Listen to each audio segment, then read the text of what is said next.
അലം തറ കൈഫ ഫഅല റബ്ബുക ബിഅസ്ഹാബിൽ ഫീൽ അലം യജ്അൽ കൈദഹും ഫീ തദ്ലീൽ. ഈ സൂറത്ത് ഓതാറില്ലേ? ഇതിന്റെ അർത്ഥം വായിച്ചു നോക്കിയിട്ടുണ്ടോ? ഇതിന്റെ അർത്ഥം നിങ്ങൾ ആരെങ്കിലും വായിച്ചു നോക്കിയിട്ടുണ്ടോ?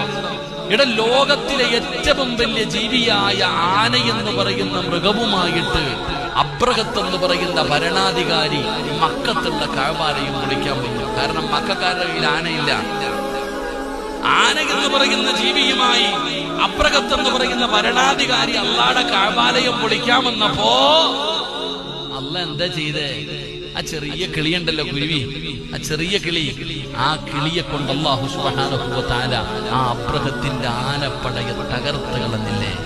അള്ളാഹ് പറഞ്ഞില്ലേ പശുവ് പുല്ല് തിന്നിട്ട് ബാക്കി വന്നത് ചവിട്ടി തേക്കുന്നത് പോലെ അബ്രഹത്തിന്റെ ആനപ്പടയെ അള്ളാഹു തകർത്ത് കളഞ്ഞു എന്ന് അള്ളാഹുവിന്റെ വിശുദ്ധ ഖുർആൻ. അള്ളാഹു